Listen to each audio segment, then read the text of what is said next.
Un homme qui n'est pas fidèle à la parole, il ne sera pas patient. Il ne va pas patienter.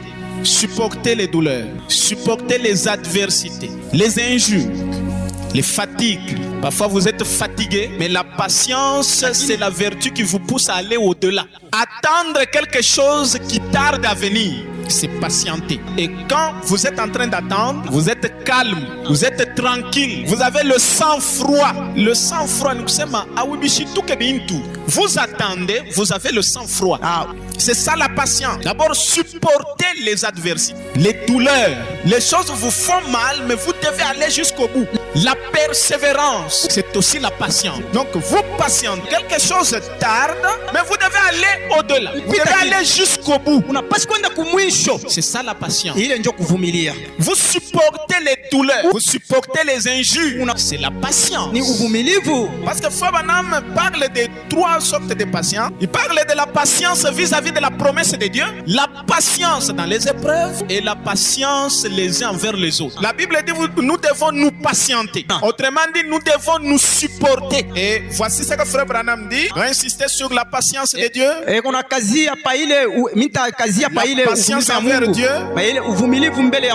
Il dit dans Shalom du 12 janvier 64, la patience. La patience, page 146, la patience. Certains d'entre nous deviennent si pressés.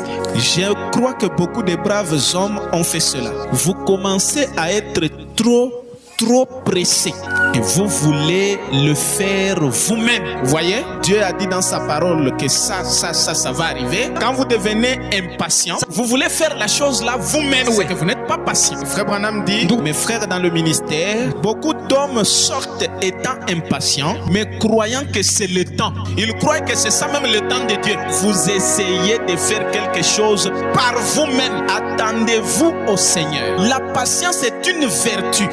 Si vous pouvez avoir la patience, c'est une vertu. Ceux qui s'attendent à l'Éternel renouvelleront leur force. Ceux qui s'attendent à Dieu renouvelleront leur force. Non pas ceux qui essayent de devancer le Seigneur. Non pas ceux qui essaient de dire au Seigneur, Seigneur, je sais que tu veux que je fasse ceci.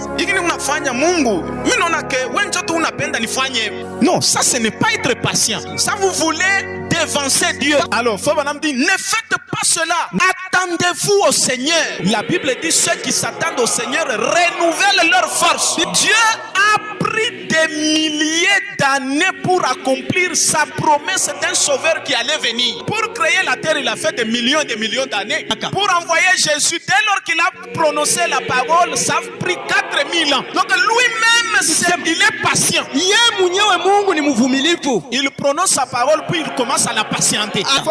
Mais nous ne sommes pas patients. Regardez, la patience est une vertu. Paragraphe 113, il dit, vous dites, comment puis-je attendre davantage?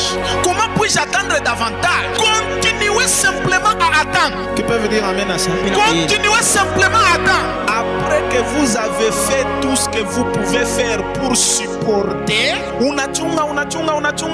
unafika wapi? Kumwisho. Qu'est-ce qu'il faut faire? Alors, supporter.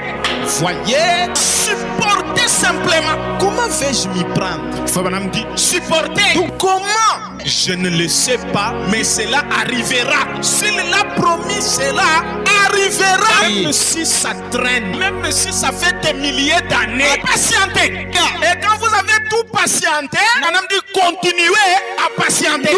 Amen. Amen.